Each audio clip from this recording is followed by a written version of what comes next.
Okay, so after I was done doing what I wanted to do with the program, I went back and changed the space for the data to go from -20 to 20 again, as the mad coder had done in his original setup of the problem. Um, and it's really interesting. The symmetry of the data prevents my method of prediction from working. Basically, the coefficient is so small, there's nothing for me to grab onto. Um, and it's got the wrong sign. So, um, even taking that function, you know, the e to that function doesn't keep it from being a line, even when I exponentiate it. So it remains a line and is being a terrible predictor for the symmetrical data, which is pretty interesting. Symmetry is not going to see something we see a lot in economics. It's not a problem that we would have to think about. But in physics, obviously, symmetry comes up a lot more often. Um,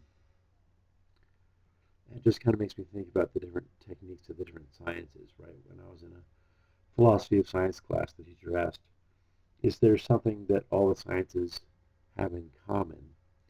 And my answer was statistics, that all sciences require observations, and to be able to make sense of the observations, we need stats. Um, but all the sciences have different ways of going about the stats, um, because of the nature of their observations. Um, so where a polynomial regression isn't something that we would use in economics, I can see how it might be necessary in something like physics because of the symmetry and because physics is a hard science, and so you wouldn't be as worried about having explanatory power,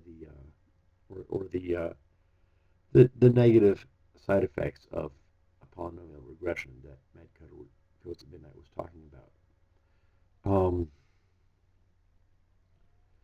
So yeah, when I use my technique on the symmetrical data, it remains a straight line and is a terrible predictor.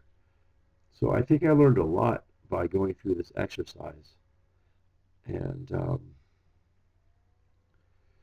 think it's all really interesting. I'm still trying to get my mind around it all. So thanks for watching.